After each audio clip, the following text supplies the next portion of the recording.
Chaque jour, on prend des milliers de décisions. Et on est persuadé d'être aux commandes, pas vrai? De tout maîtriser. On se dit qu'on choisit nos opinions, ce qu'on achète, nos jugements, tout ça de manière totalement consciente. On est convaincu de juger les gens objectivement, juste sur la base de leurs compétences. Et surtout, à ça oui, on pense qu'on a raison. Que nos conclusions sont le fruit d'une pure logique.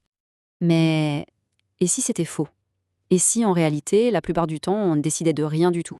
En fait, la vérité, c'est que notre cerveau tourne sur un très vieux système d'exploitation. Un code source qui est plein de bugs.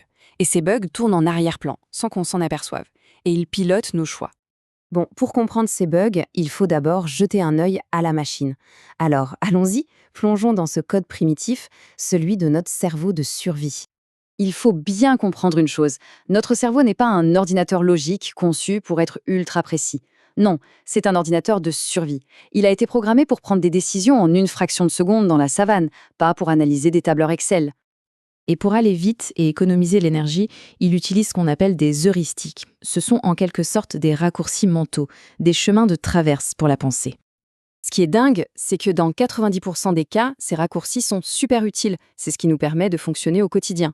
Mais dans les 10% qui restent, eh bien, ces mêmes raccourcis créent des illusions, des erreurs de jugement. C'est ça, les fameux biais cognitifs. Allez, c'est parti. On va décortiquer ensemble 4 de ces bugs critiques qui sabotent nos décisions. Le premier bug, et probablement le plus courant, c'est la bulle de confirmation. Son but n'est pas de trouver la vérité. Non, son but, c'est d'avoir raison. En gros, c'est notre tendance naturelle à ne chercher et à n'écouter que les informations qui confirment ce qu'on pense déjà, et à ignorer ou même rejeter tout ce qui pourrait nous contredire. L'exemple typique, quelqu'un qui adore le café va taper bienfait du café sur Google. Jamais danger du café. C'est comme ça que nos réseaux sociaux se transforment en chambre d'écho, où tout le monde pense exactement comme nous. Alors, le correctif, c'est quoi?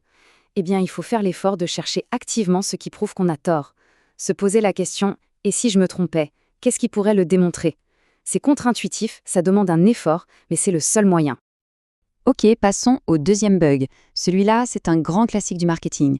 C'est l'encre mentale. Notre cerveau, il a horreur du vide. Alors quand il doit estimer une valeur, il va s'accrocher à la toute première information qu'on lui donne, même si elle sort de nulle part. C'est ça, l'encre. Imaginez ce canapé. Le prix de base est affiché à 2 000 €. Ça, c'est l'encre. Quand le vendeur propose une promo à 999 €, notre cerveau ne compare pas ce prix à la valeur réelle du canapé, non. Il le compare à l'encre de 2000. Et là, 999 €, ça a l'air d'être l'affaire du siècle. C'est le principe de base de toutes les soldes. Pour corriger ce bug, il faut lever l'encre. C'est simple. Avant de prendre une décision chiffrée, il faut ignorer le premier chiffre qu'on voit et faire ses propres recherches pour établir son propre point de référence. Le troisième bug, lui, est un peu plus subtil, mais il est redoutable. C'est l'effet de halo, quand une seule bonne impression contamine tout le reste. Vous voyez l'idée? On a une impression positive sur un seul aspect d'une personne ou d'un produit, et on laisse cette impression déteindre sur tout notre jugement. Ça marche aussi avec le négatif d'ailleurs. L'exemple parfait, c'est l'entretien d'embauche. Un candidat qui s'exprime bien, qui est charismatique, on va tout de suite inconsciemment penser qu'il est plus compétent. C'est aussi pour ça que les marques payent des fortunes pour que des stars fassent leur pub. Le halo de la célébrité se transfère sur le produit. La solution, ici, c'est de tout décomposer. Il faut se forcer à évaluer chaque critère séparément, un par un. La compétence, l'expérience, la fiabilité. Bref, il faut apprendre à séparer l'emballage du contenu.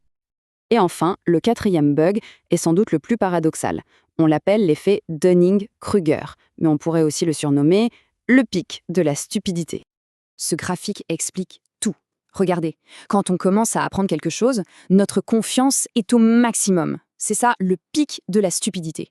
Pourquoi? Parce qu'on est tellement incompétent qu'on est même incapable de voir notre propre incompétence. Puis, à mesure qu'on apprend, on réalise l'étendue de ce qu'on ignore. Et là, la confiance s'effondre dans la vallée du désespoir. Et c'est seulement après ça qu'elle remonte doucement avec l'expertise. Le patch contre ce bug, c'est l'humilité. Tout simplement. Il faut constamment chercher des retours critiques. Ne jamais demander « alors c'est bien », mais plutôt « comment est-ce que je peux améliorer ça ?» La sagesse, finalement, ça commence par admettre qu'on ne sait rien. Alors, comment on fait pour reprendre le contrôle? Eh bien, il est temps de devenir l'architecte de notre propre esprit.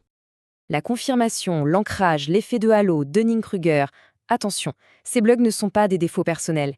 Ils sont gravés dans le code source de l'être humain. On ne peut pas juste appuyer sur supprimer.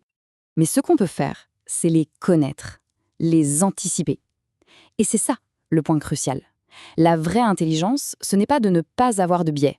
C'est de savoir qu'ils sont là et de mettre en place des systèmes pour réfléchir malgré eux. On ne peut pas changer la machine, mais on peut devenir un meilleur pilote. Finalement, la lucidité, ce n'est pas un état qu'on atteint une fois pour toutes. C'est une pratique, un effort conscient à chaque instant, à chaque décision importante. C'est peut-être ça, au fond, le véritable prix de la liberté intellectuelle.